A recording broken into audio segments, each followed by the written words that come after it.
Hi, today I'm gonna discuss about the Maurya Empire from the history of India. The Maurya Empire, देखिए जो ये Maurya empire था ये found किया गया बाय चंद्रगुप्त मौर्य इन 4th सेंचुरी बीसी। ये सिर्फ जो इनका राज था ये इंडिया तक ही नहीं बल्कि नॉर्थ वेस्टर्न पार्ट तक भी फैला हुआ था। सिक्का चलता था इनका यहाँ पर पूरे नॉर्थ वेस्टर्न एरिया और इंडिया के अंदर। और इनकी इतनी अच्छी स्टेबिलिटी थी in the administration of empire कि ये बहुत ज्यादा सक्सेसिव थे in the welfare of the people, जिसकी वजह से इनका यूनिक प्लेस है इंडियन हिस्ट्री के अंदर। ग्रीक सोर्सेज से पता लगता है कि भी चंद्रगुप्त मौर्य और जो अलेक्जेंडर थे ये दोनों ही सेम टाइम पीरियड से थे। They were contemporary to each other. और जो मोस्ट इंपॉर्टेंट सोर्स है इस एम्पायर का वो है कौटिल्य आशर। ये बताता है वहाँ की एडमिनिस्ट्रेशन कैसी थी, इकोनॉमी सोसाइटी कैसी थी, मॉरलिटी एंड हिस्ट्री कैसी थी, और जो एज ऑफ मौर्याज है वो कैसे थे। और जो कौटिल्य थे ये प्राइम मिनिस्टर थे चंद्रगुप्त मौर्य के, और ये कहते थे कि भी कुछ भी ऐसा जो राजा को ही अकेला सेटिस्फाई कर रहा है उसे कंसीडर नहीं किया जाएगा। कंसीडर उसे किया जाएगा जो वहां के लोगों को सेटिस्फाई कर रहा है। यहाँ पर कुछ अदर सोर्सेज और भी हैं जो कि लिखे गए हैं फेमस स्कॉलर्स द्वारा, जो कि संस्कृत के स्कॉलर्स थे जैसे कि कालिदास एंड महाभाष्य, जो कि पतंजलि से बिलोंग करते थे। और ये हमें बताते हैं कि भी क्या कॉजेज थे उनके डाउनफॉल ऑफ मौर्य के। जो रजत नंगनी है ये लिखी गई है बाय कल्हाना। ये भी इंफॉर्मेशन देती है हमें regard to the Ashoka and his successors. Brahman text देखिए जो पुराण्स हैं ये हमें नॉलेज प्रोवाइड करते हैं regard to the early Maurya empire, इनकी क्रोनोलॉजी एंड मैनी इवेंट्स। ये हमें पुराण से पता लगता है कि जो मगधा था ये कभी रूल किया जाता था बाय नंदा। और जो ये टेक्स्ट है ये हमें बताता है about the political and social cultural life of Mauryas, but their description was not accepted by the Brahmins because जो मौर्य थे ये बिलोंग करते थे फैमिली ऑफ शूद्र से, इसलिए। सो ये आप देख सकते हैं in the green origin, that is Nanda Empire, which is ruled by Tanananda, and that is Alexander Empire, which is later on annexed by the Chandragupta Maurya. Chandragupta Maurya ancestry देखिए जो चंद्रगुप्त मौर्य थे इनकी एंसेस्ट्री को लेकर स्कॉलर्स के डिफरेंट डिफरेंट ओपिनियंस हैं। जैसे कि जस्ट सिंह कहते हैं कि इन्होंने चंद्रगुप्त मौर्य ने अपना जो करियर था ये स्टार्ट किया एज एन हम्बल ओरिजिन किया। एक जैन ट्रेडिशन है ये रिप्रेजेंट करता है कि जो चंद्रगुप्त मौर्य थे he was a son of a daughter of the headman of the village which was inhabited by the peacock tamers. वहां के सभी लोगों का काम जो था वो पिकॉक टैमरिंग था। ऐसे ही विष्णु पुराण सजेस्ट करता है कि he was an base born child, जो कि कंफर्म किया गया है बाय द ड्रामा ऑफ मूल राक्षसा। और कई स्कॉलर्स का ये भी मानना है जो चंद्रगुप्त की माँ थी वो शूद्र थी, उनका नाम मूरा था, और ये एक नंदा किंग की वाइफ थी। जो मौर्य नाम है ये डिराइव किया गया है उनकी माँ के नाम से, Mura. From the Greek and Jain literature sources से ये पता लगता है कि भी चंद्रगुप्त मौर्य ने सबसे पहले इंडो ग्रीक्स को नॉर्थ वेस्टर्न पार्ट से हराया और फिर उस किंगडम को एनेक्स किया। और जो पुराण और अर्थशास्त्र हैं ये बताते हैं कि भी with the help of Chanakya Chandragupta ने डिफीट किया नंदा को और कैप्चर किया मगधा को, रूल किया उस एरिया को। He also defeated the successor of Alexander. Chandragupta ने रिनाउंस किया अपने थ्रोन को in the favour of his son Bindusara and he had fasted up to the death and he died in 298 BC. He ruled for 28 years. So on the left hand side of the slide you can see Nanda Empire, जो कि चाणक्य की help से चंद्रगुप्त मौर्य ने annex किया और उसे rule किया। Later on उसने अलेक्जेंडर के सक्सेसर को जो हराकर एरिया एनेक्स किया, रूल किया, वो नॉर्थ वेस्टर्न पार्ट था।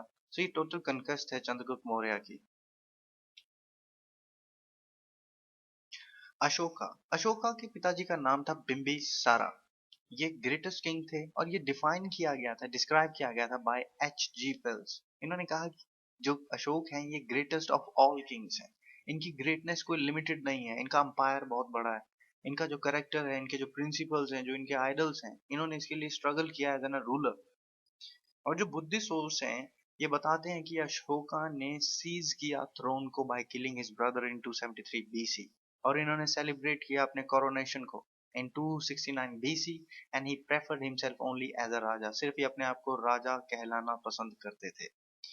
And after the conquest of Kalinga इन्होंने वॉर्स करनी छोड़ दी।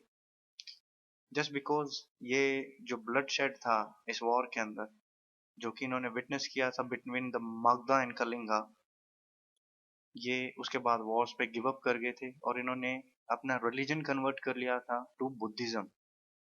एंड इसके बाद ये बहुत ही मतलब लाइक फेमस बुद्धिस्ट बन गए, पब्लिक वेलफेयर के लिए काम करने लगे। इन्होंने मीट खाना छोड़ दिया, शराब पीनी छोड़ दी, इवन इन्होंने जानवरों को मारने से लोगों को फॉरबिडन कर दिया, रोक दिया लॉ। इन्होंने रोड्स बनाई, इन्होंने पेड़ लगाए, इन्होंने कुएं बनवाए, इन्होंने रेस्ट हाउस बनवाए, इन्होंने चैरिटेबल हॉस्पिटल्स बनवाए, चैरिटेबल ओल्ड एज होम्स बनवाए फॉर अ पर्टिकुलर कम्युनिटी, और इन्होंने हॉस्पिटल्स बनवाए फॉर मैन एंड एनिमल्स। और इन्होंने हंटिंग करना छोड़ दिया था, और जो ऐश प्रस्ती वाले प्लेजर ट्रिप्स होते हैं वो भी करना छोड़ दिया था, सिर्फ ये धर्म यात्रा करते थे।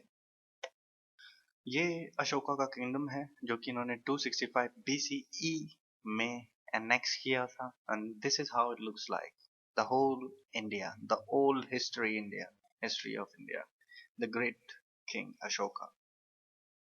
After converting to Buddhist religion, Ashoka started propagating about dharma. Doctor V S Smith कहते हैं कि भी जो धर्मा था इसका कोई कांटेक्ट नहीं था, एफिलिएशन नहीं था किसी पर्टिकुलर सेक्ट के साथ, ये सभी रिलीजन्स के लिए था। ऐसे डॉक्टर रमीला थापर कहती हैं कि जो धर्मा था ये एक वे ऑफ लाइफ है, और जो इसकी एसेंस ये कल्ड की गई थी, बहुत सारी जो डिफरेंट टीचिंग्स थी वेरियस थिंकर्स की, वहां से इसको कल्ड किया गया था। और जो इसके मेन फीचर्स है धर्मा के, ये यही थे कि भी अपने लोगों से, जो अशोका थे, एक्सपेक्ट करते थे अपने एम्पायर के अंदर कि सभी लोग सच बोलें, काइंड हो सभी लिविंग बींग्स को, लिबरल हो, जेंटल हो, उन सभी लोगों के पास एक अच्छी हैबिट्स भी हों। और ये लोगों को एडवाइस करते थे कि भी वो किसी भी तरह का जो रिचुअलिज्म है उसको छोड़कर अपने वर्च्यू ड्यूट्स को परस्यू करें। और ये एडवाइस करते थे लोगों को भी किसी भी तरह का अगर वो कोई सिंफुल प्रोफेशन कर रहे हैं तो उसे भी छोड़ दें। और जो मेन कंसेप्ट था धर्मा का वो था ahimsa, that without violence they want to sort it out all things. और जो ये एडवाइस भी करते थे लोगों को कि भी अपने पर्सन वर्च्यूज को सोशल वर्च्यूज में कन्वर्ट कर दें। और ये धर्मा में एडवाइस भी करते थे लोगों को कि भी ये टॉलरेशन रखें सभी रिलीजियस सेक्ट्स के लिए जिसके साथ वो रह रहे हैं, जो भी कम्युनिटी के अंदर लोग रह रहे हैं, जो भी किसी भी रिलीजियस सेक्ट्स हैं उसके लिए टॉलरेशन क्रिएट रखें, और एक ऐसी स्पिरिट बनाए जहां पर सबके लिए रिस्पेक्ट हो सोसाइटी के अंदर। Causes for the decline of Maurya empire, देखिए जो डाउनफॉल था मौर्य एम्पायर का वो डिक्लाइन होने लग गया था after the death of Ashoka, पर ये अल्टीमेटली डिसअपियर तब हुआ जब वृथार्था को उसी के ही कमांडर इन चीफ विश्वामित्रा ने मार दिया 187 BC के अंदर, जिसने सुंगा डायनेस्टी को भी ले डाउन किया था। और जो सुंगा डायनेस्टी के स्कॉलर्स थे वो एक्सप्रेस करते हैं अपने different different opinions regard to the downfall of Maurya empire, और they blame Ashoka for that. जैसे कि डॉक्टर हरिप्रसाद कहते हैं कि जो पॉलिसी ऑफ अहिंसा थी, इसने मार्शल स्टेटस जो स्पिरिट थी आर्मी इसकी, उसे कहीं ना कहीं मार दिया था। सैनिक भक्ति वगैरह पे लग गए, और जो अशोका थे वो चाहते थे कि भी विदाउट वॉर्स हम टेरिटरीज को कंक्वेस्ट कर लें। और अनदर रीजन था मोनार्कियल फॉर्म ऑफ गवर्नमेंट, जो कि मौर्य एम्पायर के डाउनफॉल के लिए कॉज माना जाता है। क्योंकि इस एम्पायर के अंदर क्या होता है जी, जो किंग पावरफुल होगा, जो किंगडम को बहुत पावरफुल कर सकता है, उसकी एडमिनिस्ट्रेशन को प्रॉपर चला सकता है, जो वेलफेयर ऑफ पीपल के लिए काम कर सकता है, वही एक किंग लायक होगा जो थ्रोन पे बैठ सकता है। अगर वो कमजोर होगा, शक्तिशाली नहीं होगा और अहिंसा जैसी पॉलिसीज को फॉलो करेगा, तो वही होगा जो मौर्य एम्पायर के साथ हुआ है। सो अप्रेसिव एटीट्यूड हो गया था ऑफिशियल्स का after the death of the king Ashoka. And ये इसलिए रखे गए थे ताकि ये प्रोविंशियल गवर्नर्स के ऊपर आई रख सकें, अपनी अपनी नजर रख सकें टोटल की भी वो क्या काम कर रहे हैं। तो इसके अशोका के मरने के बाद क्या हुआ कि भी ये जो कंट्रोल था कहीं ना कहीं ढीला पड़ गया। लॉ ऑफ सक्सेशन नहीं था, जिसकी वजह से सन एंड ग्रैंडसन जो थे अशोका के लड़ पड़े, जिसकी वजह से एम्पायर कमजोर होने लगा। और कहीं ना कहीं ब्राह्मणिक रिएक्शन को भी कोज माना गया है इस डाउनफॉल को, मौर्य एम्पायर के डाउनफॉल के लिए। डॉक्टर शास्त्री कहते हैं कि भी जो ब्राह्मणिक रिएक्शन था इसने स्पीड अप कर दिया था decline the Maurya empire. Doctor A K Mukherjee कहते हैं यहाँ पर कोई एडुकेट ग्राउंड नहीं कि भी हम बिलीव कर सके कि भी अशोका ने इल ट्रीट किया था ब्राह्मण्स को। बस वो चाहते थे कि एक यूनिफॉर्मिटी हो जुडिशियल सिस्टम के अंदर, और इन्होंने किसी ब्राह्मण को डिप्राइव नहीं किया था किसी भी तरह के प्रिविलेजेस से।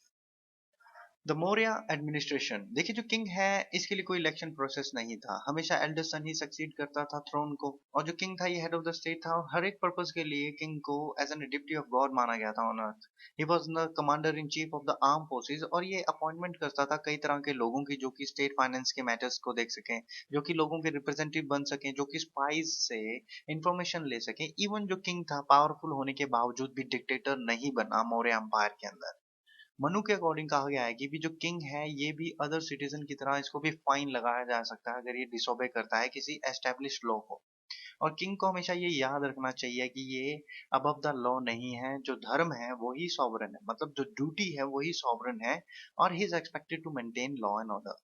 मंत्री परिषद, कौटिल्य स्टेट करते हैं कि जो किंग है इसके पास मिनिस्टर होने चाहिए जो कि कैरी ऑन कर सकें स्टेट रिस्पॉन्सिबिलिटीज को, जिसको कि हम काउंसिल ऑफ मिनिस्टर कह सकते हैं, जो कि उसे एड एंड एडवाइस करेंगे, हेल्प करेंगे स्टेट रिस्पॉन्सिबिलिटीज के लिए। एंड देयर वाज आल्सो मंत्री परिषद, जो कि पॉपुलर असेंबलीज होती हैं to which the king was responsible, and he was guided by the council of minister. पर ये इग्नोर कर सकता था उनकी एडवाइस को in the interest of the people. अगर उनको लगता है कि भी जो किंग था उसको लगता है कि भी जो काउंसिल ऑफ मिनिस्टर्स हैं वो सभी इकट्ठे होकर कोई ऐसी एडवाइस दे रहे हैं जो against the will of the people, against the interest of the people है, तब वो उस एडवाइस को वो इग्नोर भी कर सकता था। अब जो किंग था ये हमेशा मिनिस्टर को रिस्पॉन्सिबल था for the concern of department such as army, finance, revenue, irrigation etcetera, and the minister could do meeting also, and Kautilya laid down that जो मीटिंग होगी वो सीक्रेसी के अंदर होनी चाहिए।